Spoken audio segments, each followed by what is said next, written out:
বল বল বল কি করিস? নামাজ পড়ি, ঠিক আছে? হ্যাঁ। তো আমি এমনি খাইনি, তো তোমাদের সেদিন আমি খাবো না। তো একটা সিগারেটই তো ওই খাচ্ছিস। যে ইতে তোমার পুলিশ মার্কেটের দুতলার উপর যে মসজিদ আছে না? দুতলা কনে এখানে দুতলা কনে দেখা দিলি খেয়াল লাগে না দুতলা কনে। আরে ভাই, পুলিশ মার্কেটের মসজিদের উপরে আমি কাল নামাজ পড়ে আসলাম ভাই। সিগারেট খাও না তুমি? সিগারেট খাও না? না না, সিগারেট খাবো না। সিগারেট তো এই যে একটু আগে দেখলাম তুই বিড়ি ধরেছিলি। আমার বিড়ি না তো।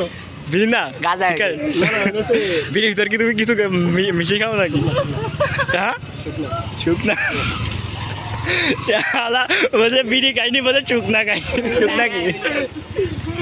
শুকনা কি? শুকনা কি? শুকনা কি? পাতা, ডলন নাই। পাতা। এই গাছের পাতা না এইগুলো আর কি। শোন শোন, এটা তো ছুটে গেছে কখন? তুই 5 ওয়াক্ত নামাজ পড়িস নাকি বলে? 5 ওয়াক্ত নামাজ পড়ি আবার শুকনা খাস? শুকনা খাস? Yes, তোমার কোনো শালা মানে জানাবা কি হয়েছে? আমি বলছি অন্য কি এই পাকা মুখে এটা বাদ দে।